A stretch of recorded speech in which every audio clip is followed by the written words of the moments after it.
Hello and welcome to Coffee with Carey. Thank you for stopping by today to see what I wanted to talk about. And what I want to talk about today is the invisible woman who is over 50. I've had a lot of clients mention this to me lately, and they're feeling rather invisible out there in the world. And there's a lot of different ways to feel invisible, a lot of different areas that you might notice that. If you're interested in discussing this with me, please stick around. That's what we're talking about today. I was discussing an episode of the TV show Younger, and we were talking about how the main character, Eliza, had to pretend that she was years younger than she was, and she was only in her 40s, in order to get a job in the industry that she wanted to go back to, which was publishing. And I thought, in those early episodes, there were a lot of assumptions made about her, thinking that she was older. And I started thinking, what did I think of women in their 50s when I was, say, 25 years old? And I guess we can look at it from that perspective and think, well, obviously we think now that we're in our 50s, we're a whole different breed of 50s than what came before us. And I am the first person who agrees with you.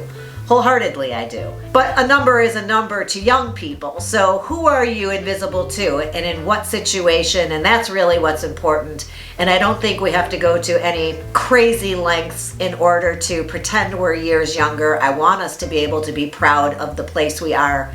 So let's break this down a little bit and talk about invisible to whom and where. Because really, we don't need everybody noticing us. So I think about my 14-year-old self walking down the sidewalk and cars driving by and honking and yelling things out the window.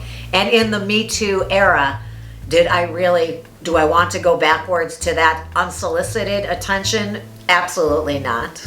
Negative attention is not where it's at. Am I being ignored in stores when I'm shopping? No, they want my money. So they're paying attention to me as a consumer. They're paying attention to my pocketbook anyway.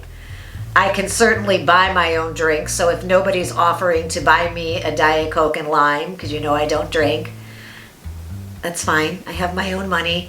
I think the area we need to talk about a little bit is in the workplace, because our value does change there, but I think there is another way of looking at it we should talk about. But first I want to put the ball in our court and talk a little bit about where we have control of this situation, where we may be contributing or not to being in our 50s and invisible. I think if we look at it honestly, some of it is probably self-imposed. First off, we have to address the fact that some people, some of us, don't have quite the same confidence that we did in our 30s, maybe 40s. I don't know where that fall off is for different people, but we know we're getting older. And we may be hyper aware of that based on the media and the places that make us feel that youth is rewarded and youth is better. So I think our confidence comes into play, and we can't be looking for people to not be paying attention to us, if that makes any sense.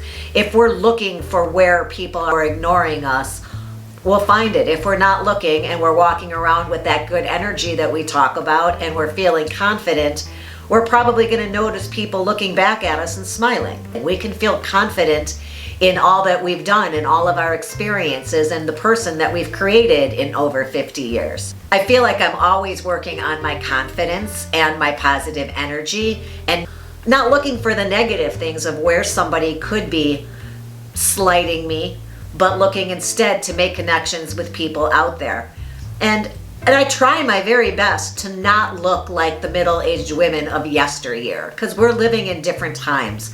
We have so many tools available to us to stay youthful. We talk about fashion all the time, and if I were wearing matchy-matchy outfit of some tangerine color, top and bottom, and I'm trying to think of something that my grandmother would have worn in her 50s, and I'm coming up blank here. But I don't dress like an old woman, and neither does my mother, who's going to be 80 at this point. So that's one way that we stand apart from other 50-year-old women in the years gone by. The other thing I was thinking is that it's our job to stay relevant in this day and age. I think if we aren't putting ourselves out there to continue to learn and to know what's going on in the world.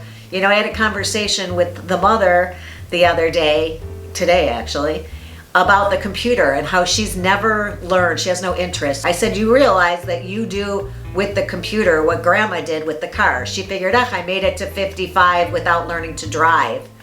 And why should I learn now? And now my mother is saying, I don't need to know how to do all this stuff on the computer. Well, she doesn't have to, of course. We all have a choice. But there's no reason she can't. And in order to stay relevant is important, especially if you're in the workplace, to know what's going on in the world, to know what's happening out there, and keeping our skills up and our knowledge. So that's a choice we make. That's not anybody else's control. And if we remain relevant, how can we be invisible? And this relevance really comes into play when we are in the workforce and perhaps need to make a change, because that's where being in your 50s and being invisible can bite you in the... Think about if you are hiring someone for a job, and you may be a person in a hiring position, you would know for sure.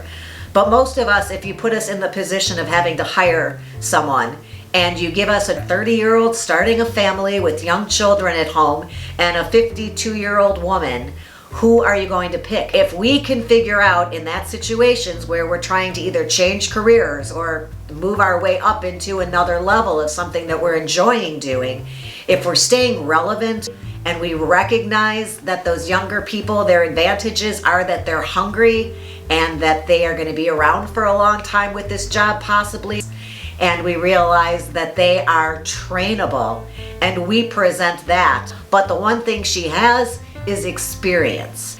To be relevant, we have to keep up with all of that and let them know that we are still trainable, we are still learning, we are still growing. It was funny, I saw a meme the other day that said, those same people who want us to work until we're 70 are the same people who won't hire us when we're 50.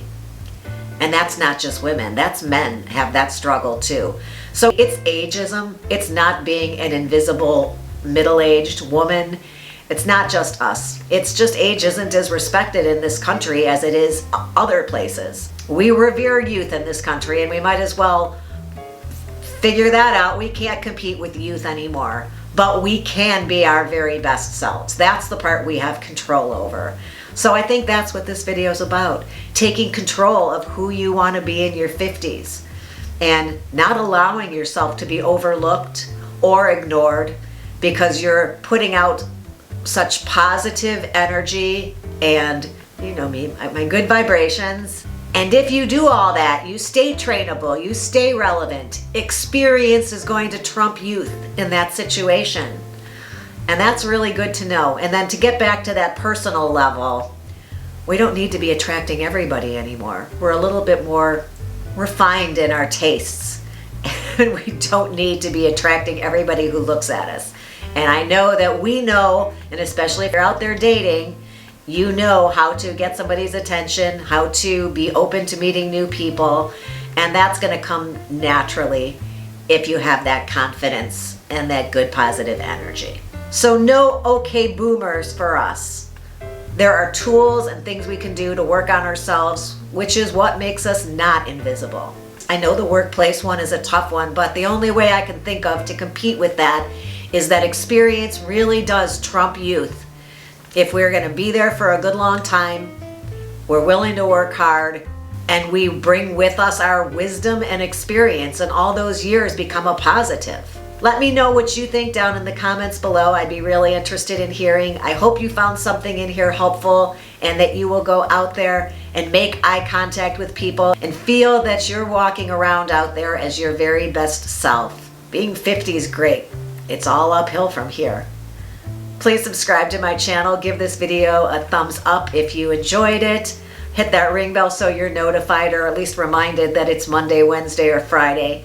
And until the next time, have a good one.